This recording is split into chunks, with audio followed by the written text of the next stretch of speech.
अभी अभी दिया मिर्जा की जो एक्स मैनेजर थी उनको पकड़ लिया है, एनसीबी द्वारा हिरासत में ले लिया गया और 200 किलो गांजे के साथ। तो ये एक्स मैनेजर का क्या चक्कर है और ये 200 किलो गांजा क्या करते हैं, अपने घर पे उगाते हैं क्या ये गांजा?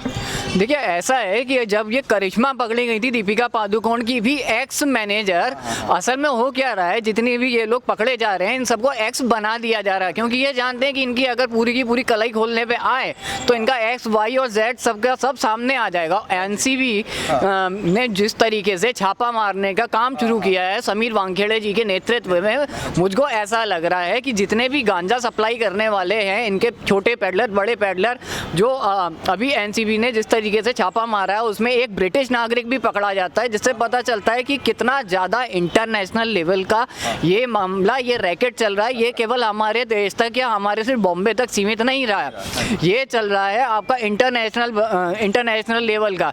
एनआईए को अब इसमें आना पड़ेगा, इन्वॉल्व होना पड़ेगा। जिस तरीके से कोई ब्रिटिश नागरिक पकड़ा जाता है, फिर कभी नाइजीरिया के पकड़े जाते हैं और उसके बाद उनकी पैडलिंग आपको केवल बॉम्बे तक नहीं, राजस्थान, नोएडा, दिल्ली तक भी आती हुई दिखाई देती है। अगर ये रैकेट इतना बड़ा चल रहा है तो आप समझिए कि इन लोगों को बचाने वाले कितने बड़े बड़े पिताजी होंगे इनके। आप सोचिए कि एनसीबी को सामने आने के बाद जो जिन जिन लोगों का नाम सामने आ रहा है, चाहे वो अभी जो करंट आया है रायला फर्नीचर वाला जो एक्स मैनेजर हैं दिया मिर्जा की, अगर उनका भी नाम अभी आया है तो सोचिए कि और कितने कितने लोगों के नाम होंगे, क्योंकि अर्जुन रामपाल का नाम आने के बाद उनकी गर्लफ्रेंड गैब्रियल का भी नाम आ गया, उसके बाद उनकी साले का भी नाम आ जाता है, इन सब का नाम एक साथ आता है, रिया का नाम आता है तो शौविक का नाम आता है। आप देखिए कि जहाँ पे एक इंसान का नाम आता है ऐसा लगता है कि ये लोग पूरी की पूरी फैमिली बिजनेस चला रहे हैं वहाँ बैठ के। और जो वहाँ की सरकार और वहाँ का जो प्रशासन है, जो पुलिस है, क्या ये सारे अंधे बहरे बैठे हुए थे नाम के लिए है क्या? ये खुद को स्कॉटलैंड की पुलिस से कंपेयर करने वाले, ये टुच्चे से क्या नाम है इनका, जो भी डीएसपी डीजीपी था इनका परमवीर सिंह, इनकी औकात रहेगा ये खुद को स्कॉटलैंड पुलिस से कंपेयर करने की? आज अगर एनसीबी इन सब रैकेटों का पर्दाफाश ना करती तो मेरे को नहीं लगता था कि बॉम्बे पुलिस में वो दम था कि वो इन सब रैकेट्स के बारे में किसी से बातचीत भी करते। मुझको उल्टा लगता है कि जो बॉम्बे पुलिस के नुमाइंदे हैं वो कहीं ना कहीं इन सब पेडलर्स को, इन सब चर्सियों को, गंजेड़ियों को प्रोटेक्शन देती थी, इनका संरक्षण में रखते थे इनको। लेकिन अगर सेंट्रल एजेंसीज अपना काम इसी मुस्तैदी से करती रही तो वो दिन दूर नहीं है जब इन सब पेडलिंग करने वालों का जो सबसे बड़ा बाप हमारे देश में बैठा हुआ है, जो दाऊद का सबसे बड़ा गुर्गा है, उस तक हाथ पहुंचेंगे एनसीबी के। और समीर वानखेड़े जी के ऊपर जिस समय अटैक हुआ था उन्होंने ये बात बहुत ही स्पष्ट कर दी थी कि अगर हमारी एनसीबी के ऊपर अटैक किया गया है तो इसका मतलब ये है कि हम सही दिशा में काम कर रहे हैं। और उसके ऊपर इन सब गुर्गों की औकात दिखाते हुए उन्होंने ये भी बोल दिया था कि अभी तक तो सख्ती की नहीं गई थी, अभी तो सिर्फ बातचीत ही करा रहे थे, आपकी सिर्फ परेड ही लगवा रहे थे। लेकिन उस अटैक के बाद जो उनकी सख्ती हुई और जब रीगल महाकाल जैसे का ये धरपकड़ हुई, तब पता चल रहा है कि यहाँ पे तो पूरा का पूरा बॉलीवुड ही इन सब चीज़ों में नपा हुआ है। अब आप देखिए अमिताभ बच्चन से लेकर के अक्षय कुमार तक सारे के सारे मुँह सिले हुए हैं, बोलने कोई नहीं आएगा बंदा एक भी। लेकिन जब ये रिया चक्रवर्ती को अरेस्ट करके लेकर के गए थे तो उन्होंने कहा था कि बॉलीवुड को बदनाम करने की कोशिश की जा रही है। अब कहाँ गई वो जया बच्चन, अब कहाँ गई वो विद्या बालन, और कहाँ गए इनके पति, चाहे वो अमिताभ बच्चन हो चाहे वो आदित्य चोपड़ा, जो भी हैं वो अब कहाँ गए? अब इन लोगों के मुँह क्यों सिले हुए हैं? अगर तुम्हारे बॉलीवुड के अंदर चरस, गांजा, अफीम, मारिजुआना जैसी चीज़ों की खेती करी जाती है और बाकायदा जब उद्धव ठाकरे जी आकर के ये बात बोलते हैं कंगना रनौत के स्टेटमेंट पे कि हमारे देश, हमारे कंगना के तरफ पे तो गांजा उगता है, तो आज मेरे को ये बताइए कि महाराष्ट्र के अंदर सत्ता में आरूढ़ होकर के जो आप बैठे हुए हैं, आप ये बताइए कि महाराष्ट्र के अंदर कौन सी खेतियां आप ऐसी कर रहे हैं जिनके अंदर से 200 किलो मारिजुआना बाहर निकल के आ रहा है। आप सोचिए 200 किलो किसे कहते हैं, कितनी नस्लें खराब कर चुके होंगे ये लोग अभी तक और कितनी आगे करने वाले होंगे। मुझे ऐसा लग रहा है कि महाराष्ट्र सरकार, जो लोगों ने जिस तरीके से बीजेपी की शक्ल देख करके महाराष्ट्र की सरकार इन लोगों के हाथ में सौंपी है, ये सबसे बड़ा धोखा अगर किसी के साथ हुआ है तो महाराष्ट्र की आम जनता के साथ हुआ है, वहाँ के नागरिकों के साथ हुआ है। आप देखिए वहाँ की सरकार बीएमसी में चाहे घोटाला करना हो, अभी पीछे उद्धव ठाकरे जी की कल ही फिर खोल दी थी किरीट सोमैया जी ने, जब उन्होंने बताया कि 5 करोड़ से ऊपर का प्रॉपर्टी इनके नाम है जो इन्होंने अपना चुनाव के एफिडेविट में नहीं बताई है। आपके पास वो सारा पैसा, वो सारी प्रॉपर्टी कहाँ से आ रही है? अब ये महज एक इत्तेफाक नहीं लगता कि जो अन्वय नायक थे उनसे प्रॉपर्टी इनके नाम पे ट्रांसफ़र हुई 2016 के आसपास, 2018 में उसकी डेथ हो जाती है और 2020 में उद्धव ठाकरे जी के नाम हो जाती है उसकी प्रॉपर्टी। ये कैसे संभव है? जो तार इन लोगों ने 306 के जोड़े थे अर्नब गोस्वामी के साथ, मुझको ऐसा लग रहा है डायरेक्टली इनडायरेक्टली वो तार सीधे सीधे महाराष्ट्र सरकार में बैठे हुए जितने भी ये घुंघरूबाज हैं इनसे जुड़ रहे हैं। कहीं ऐसा तो नहीं कि ये पूरा का पूरा खानदान ही अन्वय नायक की मर्डर मिस्ट्री में शामिल है? अब अगर सेंट्रल गवर्नमेंट इस चीज़ पे ध्यान दे रही है तो बेटर होगा कि अन्वय नायक का केस भी सीबीआई के हाथों में सौंपा जाए और इस बार सीबीआई को सीधे ठोक के बोलना चाहिए कि भाई आपके ऊपर पूरी नज़र रखी जाएगी, क्योंकि जिया खान के केस की जो ऐसी तैसी सीबीआई वालों ने केवल एक बंदे के फ़ोन पे कर दी थी, जो कि उनकी माता जी ने भी अपने इंटरव्यू में आके बताया था कि किस बंदे का फ़ोन गया था। उस बंदे के फ़ोन के बाद से सीबीआई ने अपनी जाँच ही छोड़ दी थी, क्योंकि सूरज पंचौली उसका गुर्गा है, वो लॉन्च करना चाह रहा था उस गंजेड़ी की औलाद को। इस वजह से उन्होंने उसकी मर्डर मिस्ट्री को अनसॉल्व्ड ही छोड़ दिया और सीबीआई की सबसे बड़ी गलती यही रही थी और उसी समय से सीबीआई के ऊपर दाग लगना शुरू हो गया था।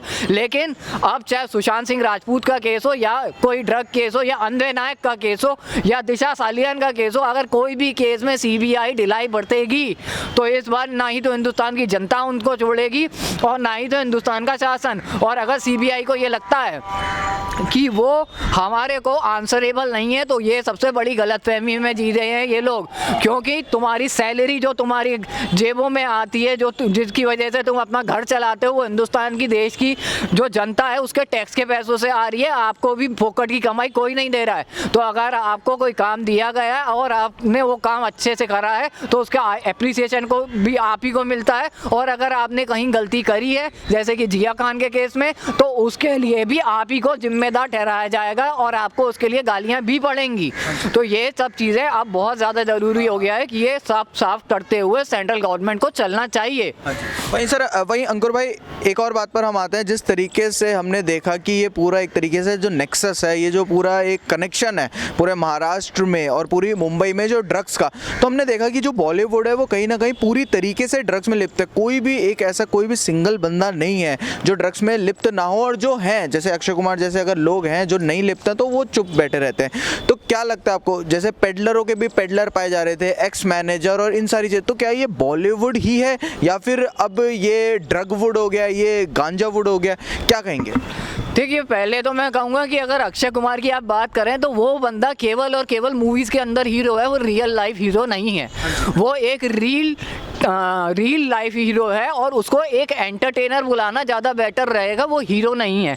और जिन लोगों के गुर्दे में दम होता है उनके अंदर से आवाज़ निकलती है, चाहे वो सही हो रहा हो या गलत हो रहा हो, उसके आगे आके बोलते हैं। लेकिन हमने देखा कि इस पूरी की पूरी नपुंसक बॉलीवुड इंडस्ट्री के अंदर अगर किसी के अंदर जिगर था तो वो था कंगना रनौत के अंदर। उन्होंने पहली बार में आकर के ये बात क्लियर कही थी कि हाँ, इस इंडस्ट्री में ड्रग्स है।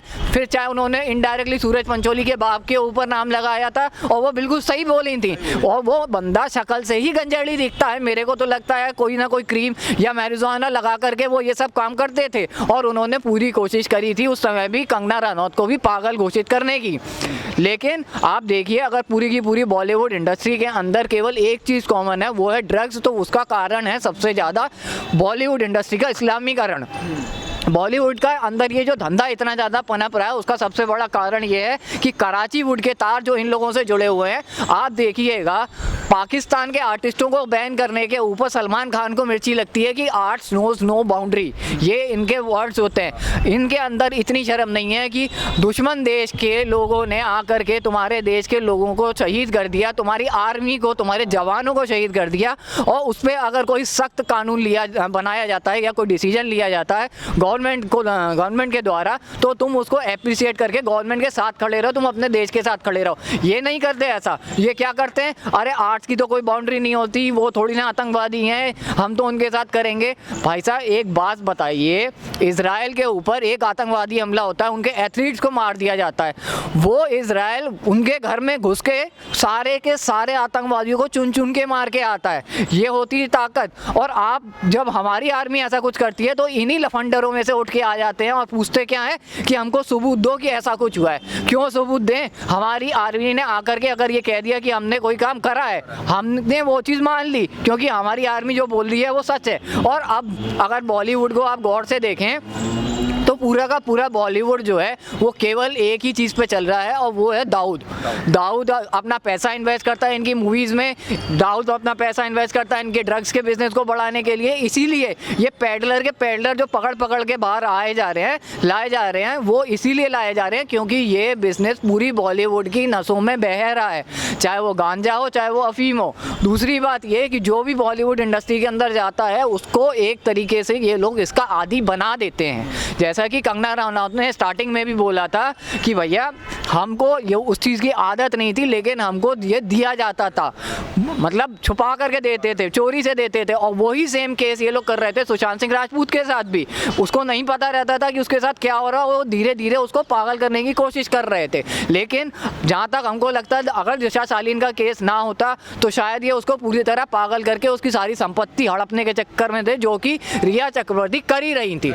और अगर इसी तरीके से एनसीबी की जांच चलती रही तो मुझे लग रहा है वो दिन दूर नहीं है जब बड़े बड़े गंजेड़ी भंगेड़ी जैसे शाहरुख खान हो गए, सलमान आमिर, जितने भी हैं, इन सब का नाम आना तय लग रहा है मेरे को। और अगर इनका नाम आ जाता है तो मैं अपने देश की युवा पीढ़ी से यही कहूँगा कि भैया एंटरटेनर्स को एंटरटेनर बने रहने दो, और जो रियल लाइफ हीरो हैं उनको रियल लाइफ हीरो बने रहने दो। इन जैसे चूज़ों को अपना हीरो ना बनाओ। ये सारे जोकर किसी काम के नहीं होते। जिस तरीके से आप सर्कस में जाकर के पैसे देते हो और जोकर आपके सामने कलावंडियाँ खाता है, उसी तरीके से ये सारे जोकर हैं। आप पैसे दो, ये नाचेंगे, आप नहीं पैसे दोगे ये गिड़गिड़ाएंगे, रोएंगे। आप देख लो जब से बॉलीवुड को बॉयकॉट करने का काम कर लिया हमारी देश की जनता, ये सारे के सारे कटोरा लेकर के सड़क पे आते जा रहे हैं। ओटीटी प्लेटफॉर्म ने भी इन लोगों को मना कर दिया है कि हम किसी तरीके की आपकी पिक्चरें नहीं लेंगे। तो ये ताकत हमारी एकता की है, हमारी यंग जनरेशन की है, इसको ऐसे ही बनाए रखें। हाँ जी, बहुत बहुत शुक्रिया अंकुर भाई।